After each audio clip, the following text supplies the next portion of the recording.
नमस्कार। जैसा कि आप देख रहे होंगे कि हमारे छत्तीसगढ़ के सभी कोचिंग संस्थान के डायरेक्टर और शिक्षकगण यहाँ उपस्थित हुए हैं। किस संबंध में उपस्थित हुए हैं, चलिए उनसे चर्चा करते हैं। सर बताएंगे। दरअसल बात यह है कि सीजी व्यापम और सीजीपीएससी है, दो बड़ी एग्जाम कंडक्टिंग बॉडी है। लेकिन हम ये देख पा रहे थे कि बहुत सारी गड़बड़ियां हो रही है अभी, है ना। तो हम 12 सूत्री मांग सारे शिक्षक एक जगह इकट्ठा हुए थे। बैठक करने के बाद 12 सूत्री मांग हमने लेकर रखा और उसी मांग को लेकर हम व्यापम भवन में आए थे। शुरुआत में अधिकारी तो खैर मिलने से मना कर दिए, लेकिन अंततः किसी न किसी प्रतिनिधि को भेजे और हम अपनी बात रख पाए। यहाँ तो पुलिस भी बुला लिए थे, लेकिन हमारा उद्देश्य यही था कि हम बिना किसी हुड़दंग के यहाँ पे अपनी बात रखें। और इसलिए शुरुआत में हमने ये डिसाइड किया था कि सारे टीचर्स ही यहाँ पर उपस्थित हो। बहुत सारी मांगे थी और ये हम फिलहाल विज्ञप्ति एक ज्ञापन ही सौंपे हैं, रिसीविंग उसका लिया है। लेकिन हमारे द्वारा ये पहल है, प्रयास है और जरूरी नहीं शुरुआत में ही हम आंदोलन करें, लेकिन लगेगा तो वो भी करेंगे, छात्रों को भी एकजुट करेंगे। और 12 मांग में से प्रमुख मांग मैं बताता हूँ जो व्यापम के सामने हमने अधिकारियों के सामने रखा। जैसे एडीओ के समय इस पर सर एक बार, क्योंकि मतलब मेरे को ऐसा लगता है कि कोई भी एक अच्छा टीचर जो सब्जेक्ट की समझ रखता है, 100 क्वेश्चन सर 100 क्वेश्चन में अगर पेपर लिया जा रहा है तो आसानी से उसको सही शॉर्ट क्वेश्चन ले सकता है। 2-3 क्वेश्चन होता समझ आता है सर, 20-20 क्वेश्चन अभी वो एडीओ में। उसके अलावा सर जो ड्रेस कोड को लेकर चले, बहुत अच्छी पहल थी कि अभी क्लैरिफिकेशन हो गया, उसमें भी बहुत ज़्यादा जैसे अलग अलग महिलाओं के पुरुष के हो गए, अलग अलग ड्रेस है, कोई साड़ी है, सूट है। कन्फ्यूजन की स्थिति है, कहीं साड़ी वाला दिला रहा है एग्जाम, कहीं एक साड़ी वाली महिला नहीं दिला पा रही है।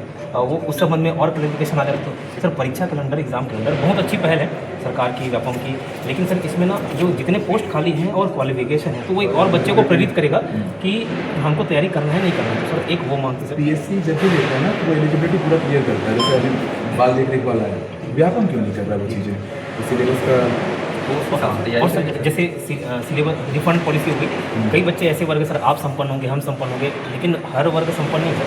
तो क्या है जो रिफंड पॉलिसी बहुत लंबा इंतजार ना करा के तुरंत कराएं, ये कई सारी मांगे हैं सर और कुछ खास नहीं। इसी संबंध में मिलना चाह रहे थे, कोई हुड़दंग करने नहीं आता सर। इसमें एक एक मांग बच्चों की है और हम बच्चों से ही हैं, तो आज उनके रिप्रेजेंटेटिव के तौर पर आए थे। और जैसे छत्तीसगढ़ का एग्जाम है सर, तो ये चीज़ें बहुत सारे राज्यों में अपनी भाषा को प्राथमिकता दी जाती है, वहाँ के जो समान अध्ययन है उसको प्राथमिकता दी जाती है। तो एक ये था कि सिलेबस में कभी भी छत्तीसगढ़ी को इंक्लूड नहीं, एक्सक्लूड ना किया जाए, हमेशा छत्तीसगढ़ी लैंग्वेज को शामिल किया जाए। और जो छत्तीसगढ़ समान अध्ययन है सर, इन दोनों का वेटेज ज़्यादा है, यही मांग थी। सभी सब लोग हैं, मतलब कोई हुड़दंग करने नहीं आया था।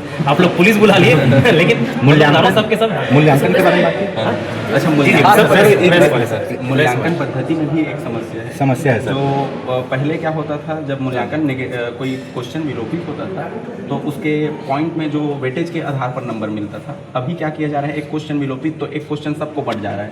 इसमें समस्या ये आ रहा है कि कट ऑफ हाई दिख रहा है, इससे बच्चों के कॉन्फिडेंस। कई अभी जो सर कैलेंडर है, कई पोस्ट नए, जैसे उपअंकेक्षक, अब उसमें सिलेबस क्या होगी, योग्यता क्या होगी। मैं मतलब sir due to your respect, ऐसा नहीं है कि जिस विभाग का ये पोस्ट है वहाँ सिलेबस नहीं है, उनको किन लोगों को लेना है ये भी ऐसा नहीं है कि क्लियर नहीं है। तो सर ये अगर हो जाए कि हाँ भाई ये लोगों के लिए ये पोस्ट है, ये एग्ज़ाम होगा, वो थोड़ा सा अगर क्लियर हो जाएगा सर तो और बहुत अच्छा होगा।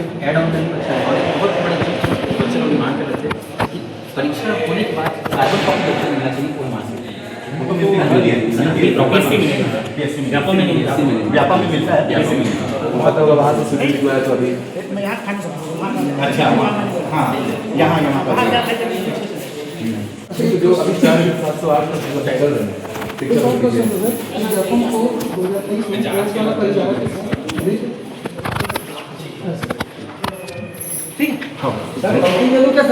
पावती दे दीजिए। हाँ दे दीजिए।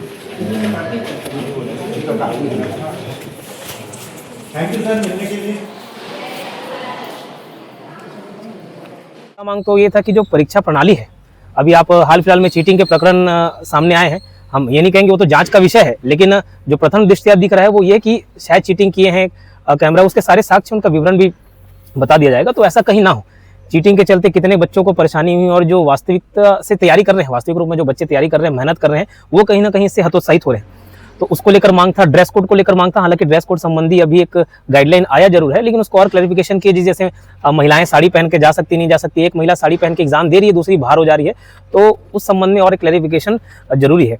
और बहुत सारे मुद्दे हैं, जैसे अभी देखिए एग्जाम कैलेंडर, वाकई ये बहुत अच्छी पहल है, लेकिन एग्जाम कैलेंडर के साथ साथ पोस्ट की संख्या भी बताई जाए ताकि छात्र उसमें चुनाव कर पाए कि मुझे किस तरफ ध्यान देना है। तो पोस्ट की संख्या हो गई और साथ ही साथ एजुकेशनल क्वालिफिकेशन, एज क्वालिफिकेशन और एजुकेशनल क्वालिफिकेशन ये भी साथ में बताया जाए, ताकि बच्चा समझ तो आए। जैसे हाल फिलहाल में एक सब ऑडिटर का उप अंकेक्षक का पोस्ट है सहकारिता विभाग में, अब संभावित है कि कॉमर्स ग्रेजुएट को मिलेगा, लेकिन कुछ बच्चे सर बीबीए वाले एलिजिबल रहेंगे क्या, एमकॉम वाले एमकॉम तो नहीं मांग देगा, तो उस संबंध में क्लैरिफिकेशन रहेगा, तो बच्चे के पास 1 साल का टाइम रहेगा कि वो डिसाइड कर सकते हैं क्या दिलाए ना दिलाए। तो ये सब मांगों को लेकर हम यहाँ पर उपस्थित हुए थे। और उसके अलावा अभी दूसरे विभाग में भी हम जाएंगे, जैसे शिक्षक भर्ती का मुद्दा है, वादा किया गया है लेकिन वो भर्ती ली नहीं जा रही, इसलिए ऐसे कई सारे विभाग है जिसमें कई सारे पद खाली हैं, और उसका भी हम जल्द से जल्द आरटीआई के माध्यम से जानकारी इकट्ठा करेंगे और कोशिश करेंगे और गुजारिश करेंगे सरकार से कि उन सभी पदों पर, उन सभी रिक्त पदों पर भर्ती की जाए। क्योंकि कहीं ना कहीं छत्तीसगढ़ में भले डेटा कुछ और कह रहे, रिपोर्ट कुछ और कह रहे हैं कि बेरोजगारी दर कम है, लेकिन आप इर्द गिर्द अपने ही फैमिली में ध्यान देंगे तो कितने सारे बेरोजगार निकल जाएंगे। तो ऐसे बेरोजगार युवा के भविष्य के लिए ये जरूरी है कि भर्ती प्रक्रिया चालू की जाए, जितने भी रिक्त पद हैं प्रभार में ना दिया जाए, कोई आउटसोर्सिंग ना किया जाए, बल्कि उसमें डायरेक्ट सीधी भर्ती हो और सभी को सरकारी नौकरी मिले। इसके अलावा और भी कुछ सेलिब्रेट करेंगे सर।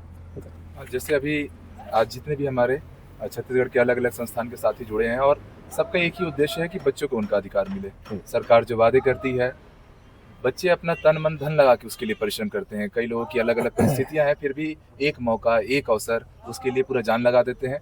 तो सरकार जो वादे कर रही है, उस वादे को बस हम याद दिलाने के लिए लगातार प्रयास कर रहे हैं, चाहे वो ट्विटर की कैंपेनिंग हो या फिर स्वयं फील्ड में उतरकर बच्चों के लिए काम करना, और ये प्रोसेस ऐसे ही चलते रहेगा। तब तक हम लोग बच्चों के लिए लड़ते रहेंगे जब तक। आग्रह कर दीजिए सर कि जुड़े।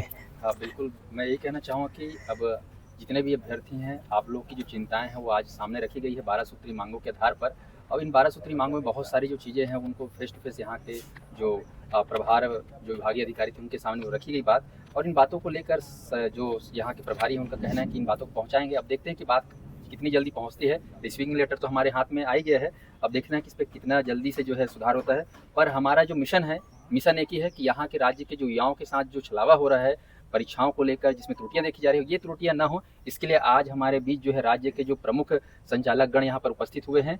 ये दर्शाता है कि छात्रों के साथ साथ शिक्षक गण भी जो है आपके मामलों के साथ सीधे जुड़ रहे हैं। तो मैं चाहूँगा कि आपके अगर कोई सुझाव और होंगे, क्योंकि हम जब बता रहे थे तो कई बार सामने आते कुछ सुझाव और है, बिल्कुल आप एड ऑन करने के लिए बता सकते हैं, उसको हम आगे और एड ऑन करेंगे। क्योंकि अभी जो ये सिलसिला शुरू हुआ है ये व्यापम से हुआ है, मान के चलिए, क्योंकि व्यापम से बहुत सारी परीक्षाएं आयोजित होती है। अब भविष्य में जो है CGPSC के कहना चाहिए कार्यालय जाएंगे, वहाँ भी कुछ परीक्षाएं जो है सही ढंग से हो नहीं रही है रेगुलर रूप से। तो सभी मुद्दों को लेकर, पूरे छात्र हित को लेकर हम सभी कोचिंग वाले इकट्ठे हुए हैं और चाहते हैं कि इस मुहिम से जितने ज़्यादा हो सके जुड़े, ताकि जल्दी से जल्दी सुधार की प्रक्रिया वो पूरी हो जाए और छात्रों के दिन, छात्रों का जो समय है वो सुनहरे भविष्य में बदल सके। और मेरे साथ सर बिल्कुल जायज़ है कि आप नियमित भर्ती के लिए बात कर रहे थे, कि हम भी समझ रहे हैं कि 57,000 एक साथ करना पॉसिबल नहीं है, तो इसको अलग अलग चरण में चरणबद्ध चरण तरीके से भर्ती कराना चाहिए। लेकिन इसमें हमारी मांग ये भी है, जो 12 सूत्री मांग है, कि जो भर्ती होने हैं उसके लिए जो एक तय तिथि बता दिया जाए। जैसे 57,000 भर्ती करेंगे, उन्होंने वादा किया, हमने नहीं मांगा था, तो जो ये भर्ती के लिए कहा गया है उसका पहला चरण कब है। और जो वैसे तो ये जायज़ बिल्कुल नहीं है, आप 57,000 कहते हैं और 5,000 भी भर्ती नहीं निकलता है। लेकिन जब आगामी पहले चरण में भी हमें ये भी देखने को मिल रहा है कि इसमें साइंस के लिए कोई पोस्ट नहीं है, तो किसी के साथ ऐसा भेदभाव ना हो कि आपस में छात्र ही बढ़ जाए कि हमारे लिए पोस्ट है, आपके लिए पोस्ट नहीं है। और जैसा कि योगेंद्र सर ने कहा कि अलग अलग जैसे कि एग्ज़ाम कैलेंडर निकलता है, तो एग्ज़ाम कैलेंडर में प्रॉपर डेट होने चाहिए, कब तक होगा वो तो आ रहा है साथ में, लेकिन उसका क्वालिफिकेशन क्या होना चाहिए, उसके सिलेबस क्या होने चाहिए, ये चीज़ देने में क्या समस्या है? इसमें एक चीज़ मैं ऐड करना चाहूँगा, जो आप जीत सर ने कहा था कि 1 लाख जो पोस्ट आ रहे हैं उसका एक्चुअल डाटा ये है कि पिछले 2 साल में आप काउंट कर लीजिए, भर्ती के नाम पे मात्र व्यापम से 3,185 पोस्ट निकले हैं, ठीक है। और PSC से कितने निकले हैं? 435 के आसपास। तो कहाँ भाई 1 लाख की बात कर रहे हो, यहाँ तो 5,000 भी नहीं आ रहे। तो किस स्थिति में, किस गर्त में हमारा छत्तीसगढ़ जा रहा है और कैसे युवाओं को यहाँ पे भटकाया जा रहा है, आप खुद देखते हैं कि अब सभी शिक्षकगण चिंता जाहिर किए, चाहे वो परीक्षा के व्यवस्था को लेकर के हो, जो सुधार की बातें हो, या फिर जो भर्तियां अटकी हुई है उस पर अटकलें हों, सभी पर चर्चा किए हैं, सभी पर बात रखे हैं। अब यहाँ देखते हैं सरकार इस पर क्या निर्णय लेती है और विभाग क्या निर्णय लेती है। धन्यवाद।